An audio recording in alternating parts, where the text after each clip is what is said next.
शामिल करते हैं कुछ दिलचस्प मगर अजीब खबरें।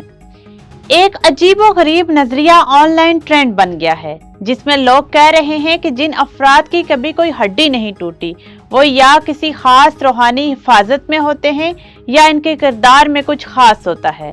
अगरचे साइंसी लिहाज से इस ख्याल का कोई ठोस सबूत नहीं, ताहम टिकटॉक और दीगर सोशल मीडिया पर यह सोच गर्दिश कर रही है कि अगर कभी किसी की हड्डी नहीं टूटी तो वो किसी रूहानी हिफाजत में है या कोई ऐसा शख्स है जिसके नेक अमाल हैं। बर्गर 21वीं सदी की बहुत मकबूल गज़ा बन गया और इसकी मकबूलियत में इजाफा ही होता जा रहा है। लेकिन क्या आप जानते हैं दुनिया का महंगा तरीन बर्गर कहाँ मिलता है? स्पेन में एक ऐसा रेस्टोरेंट है जिसने सबसे महंगा बर्गर पेश करने का दावा किया है और जिसका नाम है कैटालोनिया। इसमें तकरीबन 450 €9 या 11,000 अमेरिकी डॉलर में बेचा जा रहा है। इसे आम तौर पर नहीं रखा जा सकता, सिर्फ मखसूस मेहमानों के दावतनामे की बुनियाद पर पेश किया जाता है।